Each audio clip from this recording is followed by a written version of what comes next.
Lieutenant. Thank you, Your Holiness, Mr. President, First Lady Laura Bush, Speaker Pelosi, Leader Boehner, ladies and gentlemen.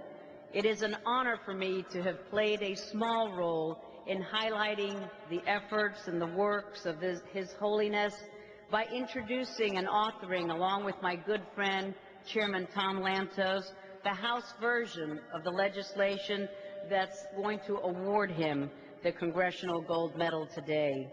Through this award, we are recognizing his lifelong advocacy on behalf of peace, tolerance, human rights, nonviolence, and religious understanding, as well as his heroic efforts on behalf of 6 million Tibetan people who continue to suffer under the iron grip of Beijing's communist rulers. They continue to brave systematic attacks aimed at destroying their national and cultural identities. But they do not waver, they do not falter. They know that truth and justice will prevail over evil and repression. Their guide and inspiration is His Holiness. But the efforts of this blessed man are not limited to Tibet. His wisdom and his compassion transcend national boundaries. He has said, "May I become at all times, both now and forever, a protector for the helpless, a guide for the lost ones, a ship for those to cross oceans, and a bridge to cross rivers, a sanctuary for those in danger, a lamp for those in darkness, a refuge for those who need shelter, a servant to all in need." I believe that this clearly explains why we are honoring him today. I offer His Holiness the Dalai Lama our profound congratulations. Thank you.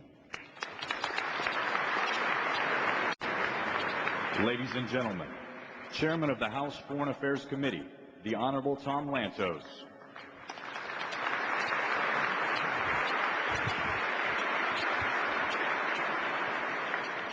Almost a quarter century ago, my wife Annette and I were in Nepal, where we met the Tibetan community. And it was through their passionate commitment to this incredible man of peace that Annette and I became involved with His Holiness. And it was Annette who, over 2 decades ago, first invited him to the Congress. There was no such a meeting as we have here today. Half a dozen of us met in a small committee room, and His Holiness issued his principles of peace, to which he is so passionately committed today. What accounts for the rise of this humble Buddhist monk from near obscurity to the global phenomenon that he has become? It is not lobbies, it is not economic power, it is not political influence, it is moral authority.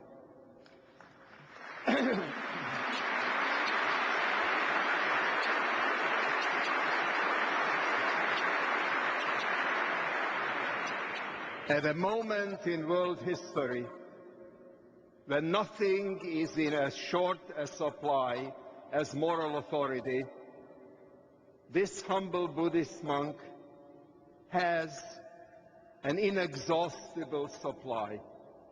And this accounts for the respect, the admiration, the love that people have for him across the globe. So let me take this opportunity again to turn to the people in Beijing with good advice. There is nothing that will guarantee the right atmosphere for the Beijing Olympics more certainly and more forcefully than you're inviting this man of peace to Beijing for serious discussions and the once and for all resolving of the dispute between you and His Holiness. He accepts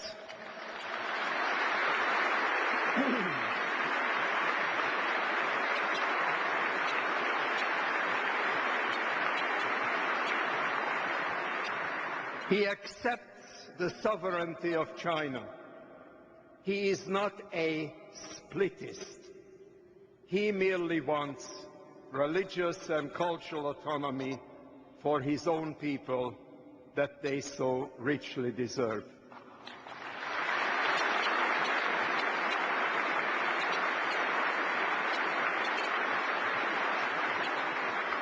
I want our friends in Beijing to know that while occasionally we look like a divided country, we are all united, the President and Mrs. Bush and the Speaker and all of us across the aisle, in making this plea.